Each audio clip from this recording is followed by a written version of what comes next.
Hello guys, welcome to my YouTube channel আপ্যায়ন take. তো বন্ধুরা, আজ আমি তোমাদের ফেসবুকে যে নতুন অপশানটা এসছে না, translate your voice with Meta AI. তো এটা কি কাজ, এটার কি কাজ, এভাবে কি কাজ করতে হয়, এর সব আমি এই ভিডিওতে বলবো। তো ভিডিওটি দেখতে থাকো, ঠিক আছে? তো তোমরা সর্বপ্রথম ফেসবুকে চলে আসবে। ফেসবুকে আসার পর এই যে এটা অ্যাকচুয়ালি ভিডিওতে দেখায়।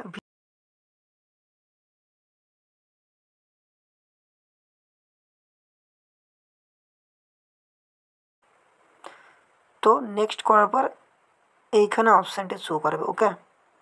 তো এখানে নিচের দিকে স্ক্রল ডাউন করবে, নিচের দিকে আসার পর এখানে যে translate your voice with Meta AI, এই অপশানটায় ক্লিক করবে, ওকে। ক্লিক করার পর এটার কাজ হচ্ছে, তুমি যদি কোনো বাংলা ভাষায় যদি ভিডিওটি শর্ট ভিডিও বা লং ভিডিও ক্রিয়েট করে থাকো, অন্য কান্ট্রিতে গেলে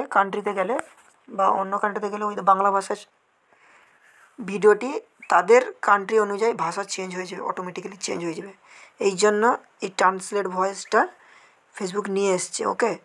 এই translate voice with Meta AI এই অপশানটি অন করবে, ওকে। অন করার পর এখানে আছে অ্যাড লিপ সাইন্সিং, ঠিক আছে, এটাও অন করবে। অন করার পর নিচেটা অন করাবে না, নিচে এই যে অ্যাড লিপ মানে তোমার ঠোঁট, তুমি তোমার মুখের যেরকম কথা বলে ওই রকমই ওদের ভাষায় সেমভাবে ক্রিয়েট, স্প্যানিশে যদি তোমার ভিডিওটা যায়, বা রাশিয়ায় যায়, বা আমেরিকায় যায়, ওদের ভাষা যেরকম তোমার ভয়েসটা সেরকম হয়ে যাবে, অটোমেটিক্যালি ক্রিয়েট করে দেবে এটা এআই, ওকে। এই জন্য এই ফিচার্সটি ফেসবুক নিয়ে চলে এসছে, ঠিক আছে। এটা অন করে ভিডিও পোস্ট করবে।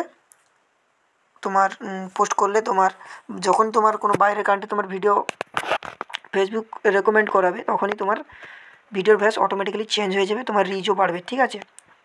তো অপশানটি কী কাজ, কেমন ব্যবহার করবে বলে দিলাম। তো ভিডিওটি ভালো লাগলে ভিডিওতে একটা লাইক আর চ্যানেলটিকে সাবস্ক্রাইব করতে একদম ভুলবে না। Thank you all guys.